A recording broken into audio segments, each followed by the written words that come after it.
사랑하는 성도 여러분, 오늘 하루도 주님의 이름으로 평안하셨습니까?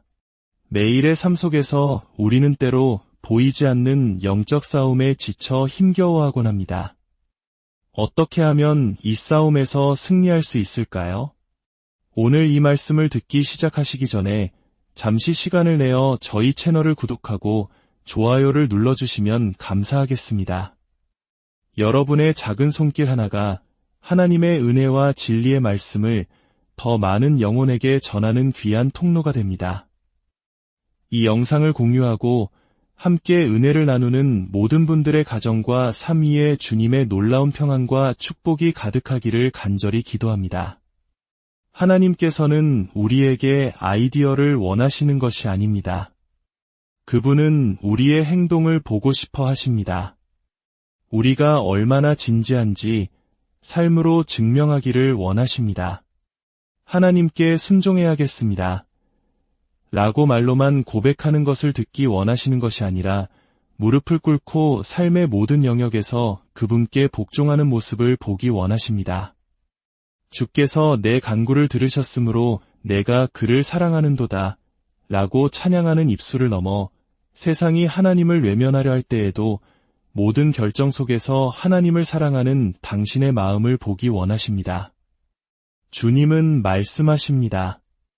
내가 진심으로 나의 권위 아래로 들어와 복종할 때 나는 너에게 나의 힘과 은혜를 부어줄 것이다.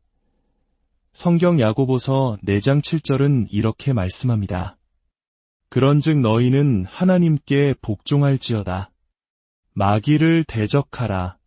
그리하면 너희를 피하리라. 다시 한번 천천히 들어보십시오.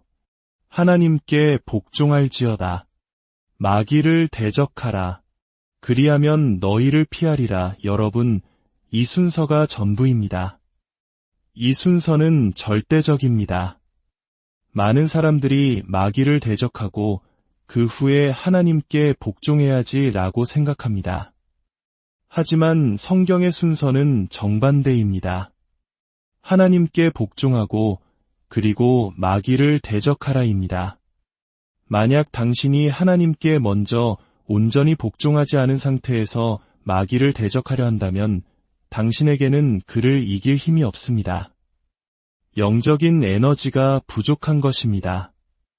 왜냐하면 당신이 교만과 불순종 가운데 있다면 당신을 돕기는커녕 하나님께서 당신을 대적하고 계시기 때문입니다. 그러므로 우리가 해야 할 첫 번째 일은 바로 하나님께 복종하는 것입니다. 복종이란 그분의 권위 아래로 들어가는 것을 의미합니다. 이렇게 고백하는 것입니다. 하나님, 이 삶이라는 무대의 주인공은 제가 아니라 주님이십니다. 오늘 아침 눈을 뜬 이 순간부터 저의 하루를 온전히 주님께 드립니다.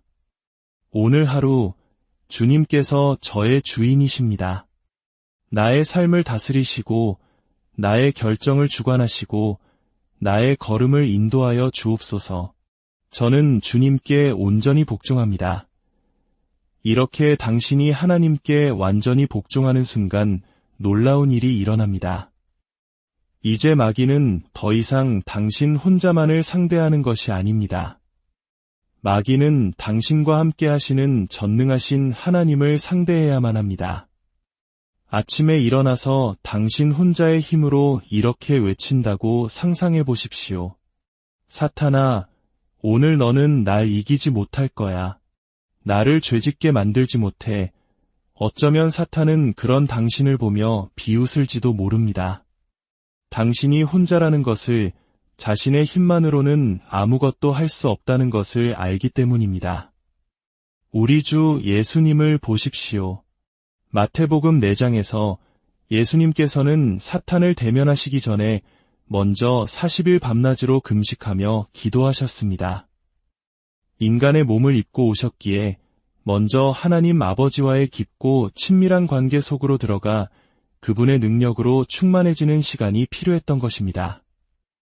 예수님조차도 먼저 하나님께 철저히 복종하신 후에 마귀를 대적하셨습니다. 그러므로 모든 싸움의 시작은 하나님께 대한 복종입니다. 그때부터 마귀는 당신이 아닌 당신 안에 계신 하나님과 싸워야 하기 때문입니다. 하나님께 복종하십시오. 그리고 마귀를 대적하십시오. 당신이 하나님께 복종했다 할지라도 마귀는 여전히 당신을 찾아와 유혹할 것입니다. 하지만 그때 당신이 그를 대적하면 그는 당신을 피할 것입니다. 예수님께서는 마태복음 4장에서 마귀가 찾아왔을 때 어떻게 하셨습니까? 그분은 성경 말씀을 인용하셨습니다. 3번에 걸쳐 기록되었으되 기록되었으되 기록되었으되라고 선포하셨습니다. 하나님의 말씀이라는 강력한 검으로 마귀를 물리치신 것입니다. 이것은 우리에게 중요한 사실을 알려줍니다. 마귀를 대적하기 위해서는 우리가 먼저 하나님의 말씀을 알아야 한다는 것입니다. 그리고 우리가 아는 그 말씀을 실제로 사용하려는 의지가 있어야 합니다. 마귀는 당신의 생각이나 감정, 의지를 두려워하지 않습니다. 저는 이렇게 생각해요. 저는 이렇게 느끼는데요. 와 같은 말들은 마귀에게 아무런 영향을 주지 못합니다. 그러나 마귀가 가장 두려워하고 알레르기 반응을 일으키는 것이 있습니다. 바로 살아있는 하나님의 말씀, 성경의 진리입니다. 우리는 이제 마귀와 함께하는 성경 공부를 시작해야 합니다. 이것이 무슨 뜻일까요? 사탄이 당신의 생각과 마음의 거짓을 속삭이고 유혹의 미끼를 던질 때 그 자리에 앉아 하나님의 말씀을 펴고 선포하는 것입니다. 사탄아, 너의 말은 거짓이다. 이 문제에 대해 성경에는 이렇게 기록되어 있다. 라고 말입니다. 당신과 하나님, 그리고 마귀, 이 셋이 함께 하나님의 말씀 앞에 앉는 것입니다. 마귀는 하나님의 임재와 그분의 진리의 말씀이 함께하는 그 자리를 견딜 수 없어 도망치게 될 것입니다. 예수님께서 광야에서 시험을 이기실 수 있었던 것은 성령의 인도하심과 기록된 말씀의 능력이 함께했기 때문입니다. 사탄에게는 너무나도 벅찬 상대였던 것입니다. 그러나 만약 사탄이 보기에 당신이 만만하다면 어떨까요? 당신이 하나님께 복종하지 않아 하나님의 도우심을 받기는커녕 그분의 대적을 받고 있다면 사탄은 단지 당신 하나만 상대하면 됩니다. 그러면 우리는 속수무책으로 그의 계략에 빠져 희생양이 되고 맙니다. 성경은 말합니다. 하나님께 복종하라. 그리하면 마귀를 대적할 힘을 얻을 것이요. 그는 너를 감당하지 못하리라. 상상해 보십시오. 지난 10년간 당신을 괴롭혀온 그 죄의 중독, 당신을 올가매던 그 문제, 당신을 짓누르던 우울감, 당신이 마침내 하나님께 온전히 복종하기 시작할 때 하나님께서 은혜의 수도꼭지를 조금 더 여시고 더 큰 은혜를 부어주시는 그 순간을 말입니다. 그리고 당신이 그 은혜의 힘으로 마귀를 대적할 때 당신의 삶을 지배하던 어둠의 권세가 힘을 잃고 떠나가는 것을 당신의 영혼으로 느끼게 될 것입니다. 더 이상 마귀가 당신 삶의 주인이 아니기 때문입니다. 야고보서는 계속해서 말합니다. 하나님을 가까이 하라. 그리하면 너희를 가까이 하시리라. 죄인들아 손을 깨끗이 하라. 두 마음을 품은 자들아 마음을 성결하게 하라. 두 마음을 품는다는 것은 무엇일까요? 한편으로는 하나님을 원하고 다른 한편으로는 세상을 원하는 것입니다. 주일에는 하나님을 찾지만 월요일에는 세상을 따라가는 삶입니다. 성경은 단호하게 말합니다. 두 마음을 품어서는 안 됩니다. 우리의 죄에 대해 슬퍼하며 애통하라고 말씀하십니다. 우리의 실패에 대해 마음 아파하라고 하십니다. 이것은 농담이 아닙니다. 하나님은 우리가 넘어지는 것을 아십니다. 우리가 부족하다는 것도 아십니다. 그렇기에 우리에게 회개라는 열쇠를 주셨습니다. 진정한 회개에는 3가지 단계가 있습니다. 첫째는 인정입니다. 내가 하나님 앞에서 실패했다는 사실을 정직하게 인정하는 것입니다. 둘째는 통회입니다. 내가 하나님을 실망시켜드렸다는 사실에 대해 깊이 슬퍼하고 마음 아파하는 것입니다. 상관없어가 아니라 하나님, 제 모습 때문에 제 마음이 아픕니다. 라고 고백하는 것입니다. 그리고 마지막 셋째는 돌이킴입니다. 하나님, 이제 유턴하겠습니다. 다른 길로 가겠습니다. 주님께 복종하는 올바른 방향으로 나아가겠습니다. 라고 결단하고 행동하는 것입니다. 바로 그 순간 하나님은 더 이상 당신을 대적하지 않으십니다. 오히려 당신의 등 뒤에서 순풍이 되어 당신을 밀어주십니다. 당신이 올바른 방향으로 나아가도록 힘을 더해주시는 것입니다. 하나님은 우리의 신분증을 보기 원하십니다. 우리가 공항에 갈 때 이름만 말한다고 해서 통과시켜주지 않습니다. 사진이 있는 신분증을 보여달라고 요구합니다. 저는 거짓말하는 게 아니에요. 제 이름이 맞아요. 라고 말해도 소용없습니다. 증명이 필요합니다. 누구나 예수님을 사랑합니다. 라고 말할 수 있습니다. 누구나 하나님은 선하십니다. 라고 외칠 수 있습니다.